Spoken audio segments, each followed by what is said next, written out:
হ্যাঁ, এই energy loss হয়ে গেছে। পতেঙ্গা ঘুরতে যায়, টানেল দেখতে যায়। নাকি কি খাবো? ভাত? ভাত খাই কি হবে? পানি দেখবি না, পানি, সমুদ্র। না কক্সবাজারে গিয়ে ভাত খাবো না? বললাম যে হোটেল দেখ, হোটেল। ঠিক আছে, হোটেল দেখা পেলে বলিস। নাই হ্যাঁ, তারা দিও দেখ।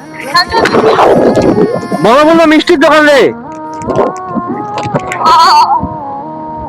এই যে পটিয়াতে মামলা খাইছে, মামলা ভাঙাইতে আসছিলাম আমি। হোটেল দেখিস? আমি রাস্তা দেখবো না হোটেল দেখবো? দুইটাই। তুমি হোটেল, আমি রাস্তা। আমাকে কোনো পুলিশই আটকালো না। What is this? বলো। আমরা না খাইলেও তো হবে, বুঝছো? কেন? কিন্তু গাড়িকে খিলাইতে হবে। হোটেল নাই। ভাই দেখ। ওহো, একটু করে কাপাকাপি শুরু হয়ে যাবে। হ্যাঁ, কাম দেখিও। আমি না খাই তো গাড়িটাকে আগে খিলাই। ও তো স্যাক্রিফাইস করতেছি গাড়িটার জন্য। কে? নিজে না খাই ওকে আগে খিলাই যাচ্ছে। হ্যাঁ, আমার মনে হয় না এই হাইওয়েতে কোনো কাম পাচ্ছে। না থাকলে নাই। हमको पीने भी दो, हमको जाने भी दो, हमको जाने दो না।